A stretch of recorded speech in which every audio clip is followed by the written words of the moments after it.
Walmart. Good afternoon and welcome. My name is Pouria Sanae and I am the CEO and founder of Cityblis. Now, for you guys that haven't heard about Cityblis, is an online marketplace for high-end brands in combination with e-commerce for influencers.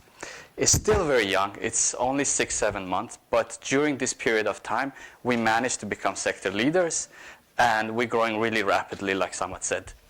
We were part of the previous PTE startup pitch event, and so Samad and the guys asked me to come back, tell you guys a little bit about the journey this year, and some of my tricks, how we made it grow so fast. So hopefully this will be helpful for younger entrepreneurs.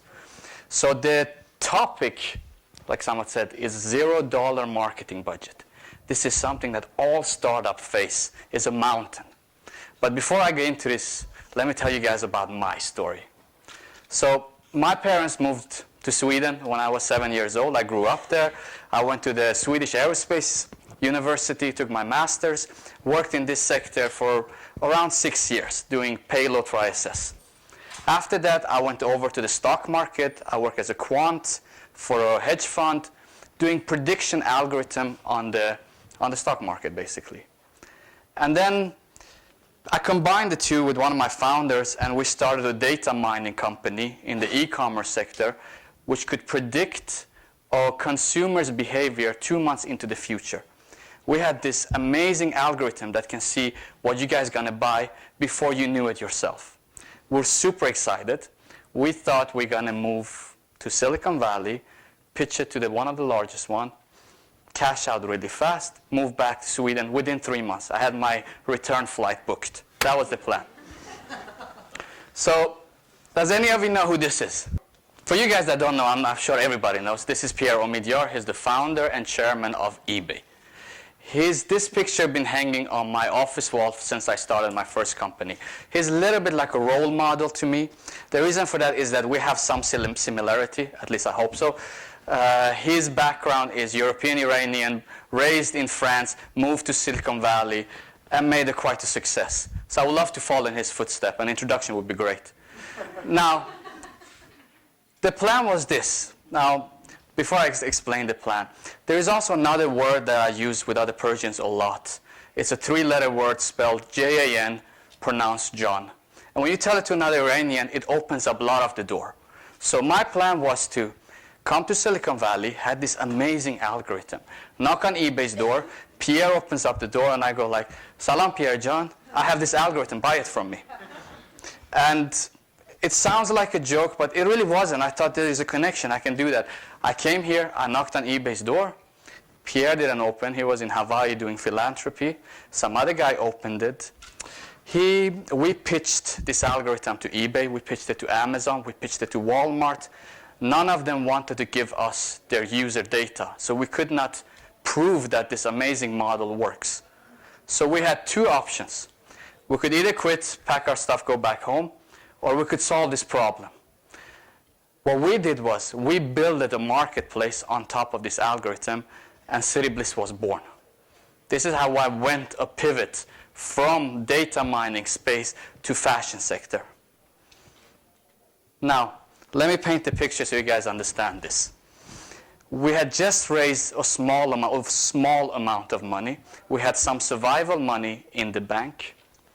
We had to build a global company with a hockey stick growth as fast as possible with $0 marketing.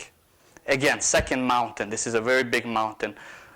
It's not impossible. We did it. We're doing successful. I'm going to share some of the smaller techniques for younger entrepreneurs. Hopefully this will be helpful for you guys. Number one, competitors. Competitors is a very, very valuable learning or teachers. You can learn a lot from them. Know them in and out. Create a list.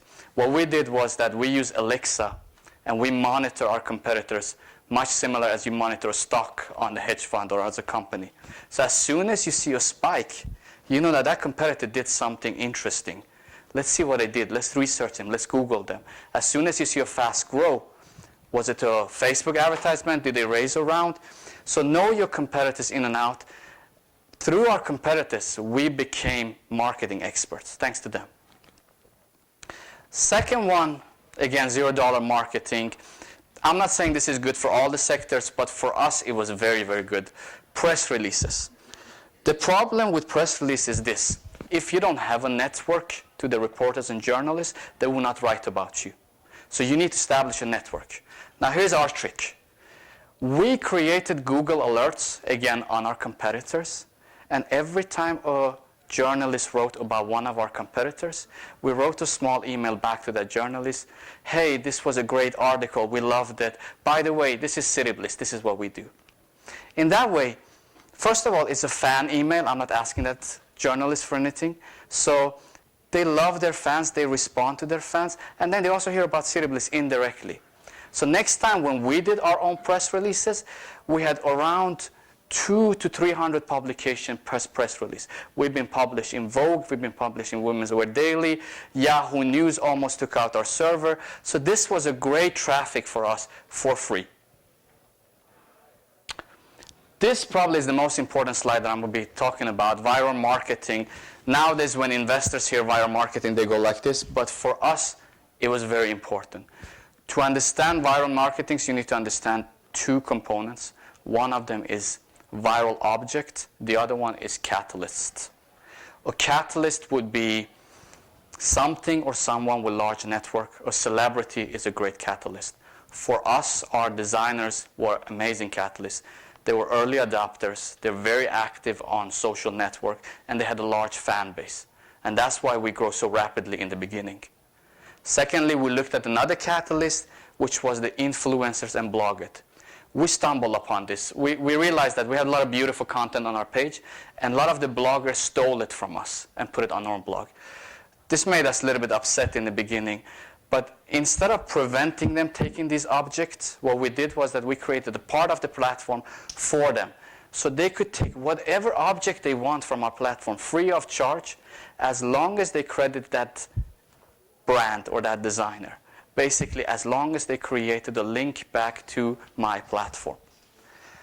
We have right now over 10,000 influencers. They have driven over 300,000 buyers. We have paid $0 for this. So know your viral marketing, know your viral objects, know your catalysts. These are really good. Now, this is my favorite that I squeezed in this because I think it's very good for younger entrepreneurs. A/B test everything you know. In the Valley, you meet a lot of experts. They all have opinions, and all their opinions are right. The problem is, which one is good for you, and which one do you pick from them? The only reason you knew this is to ask your consumer, A/B test it. I give you guys an example.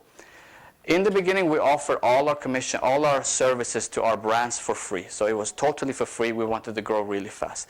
It's very unsexy to a Silicon Valley investor. After 2-3 months, we switched over to a revenue model where we charge them. But we were really afraid that when we want to switch over, they're going to jump off. They're going to stop using our services. So we did A/B testing. What we did was that we chose 100 of these brands. And we told them that, look, you don't need to pay commission, but whatever commission you get, the more commission you give us, the higher visibility you get on our platform. And then we said the suggested commission is 8%. We fast realized that all of these 100 put their commission around 8, 7, 9, 10. So for the next batch, we put the suggested commission to 15%. For the next batch, we put it to 25, 30, 35. This was great. They were paying. They were really willing to pay 35%, which is a very high commission in this sector.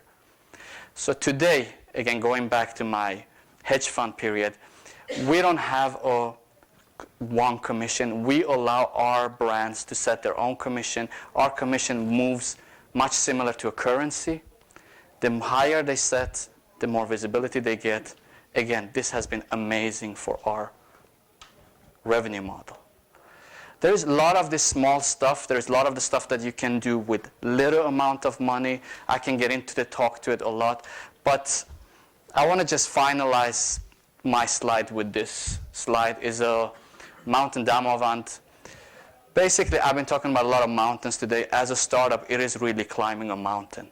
So we're constantly learning right now. Learn as much as you can. Based on this, you will adapt. If you need to do a pivot, do your pivot. Adapt to the environment, adapt to your competitors. And then hopefully if those tools are in place, you will evolve. And we're in the process of evolving. Maybe one day we can be a small eBay. Thank you so much.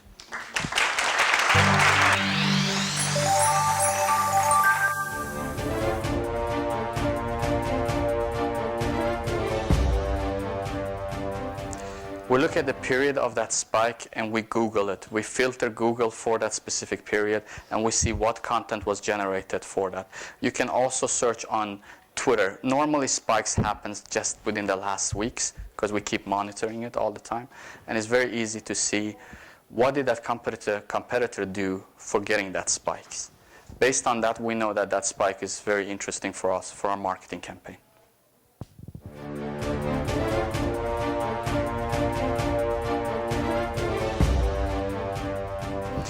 Our number one traffic today is from Tumblr.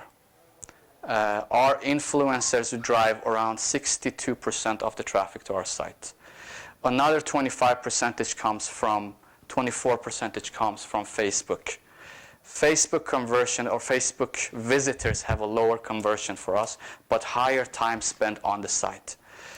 We are negotiating right now to see if this is better for us or it's worse. Because they create a lot of viral content for themselves, but they don't shop. They're window shoppers. So it's a little bit early to say, but influencers from Tumblr. Okay, thank you very much. Thank you so much for listening to me.